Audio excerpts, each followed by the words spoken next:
In the world of modern metal, Slipknot is unquestionably the genre's most popularized band. With several #1 charting records, including their last, We Are Not Your Kind, the Knot has grown to become the music industry's heaviest mainstream act to date. In fact, a phrase that's commonly attributed to the band is, Slipknot brought blast beats to the mainstream, and this couldn't be more true. And speaking of which, a primary proponent of this feat was the band's longtime drummer, Joey Jordison, who passed away unexpectedly last week.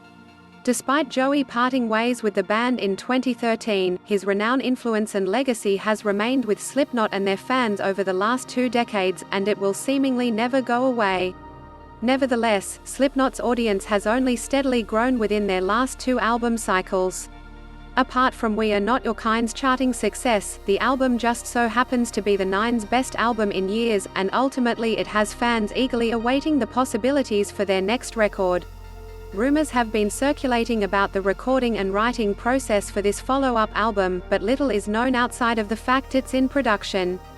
However, going beyond simply music, Slipknot are simultaneously a culture as they are a metal band. From curating and hosting some of the world's most elaborate metal festivals known as Knotfest, Slipknot has time and again proved the dedication and commitment they have to their fanbase and alternative culture. In keeping with that theme, Slipknot even launched their own whiskey in 2019, and more recently the band's own Shawn Crahan, a.k.a. Clown, saw the debut of his own cannabis line, Clown Cannabis. Both Slipknot products have seen tremendous success, with the whiskey seeing critical praise and Clown Cannabis completely selling out. Speaking more on these products as well as all things Slipknot, the band's founder Shawn Clown Crahan and manager Cory Brennan have shared their insight into these matters.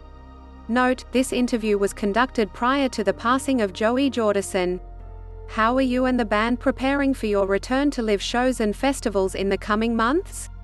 Clown: well, I can really only speak for myself, but being someone who's in the thick of it with decision making and so on and so forth, I have presented the thought process from the very beginning that I and the others that I work with, we have all taken lengthy amounts of time off in between album cycles to allow all of us to further our excitement of life, separate from Slipknot.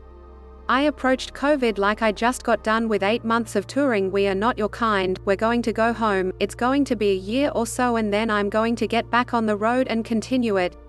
So I put my energy and faith into the facts of the world. The facts that we've been adhering to is that we've always agreed that September 2021, more or less, was going to be the date that we followed by.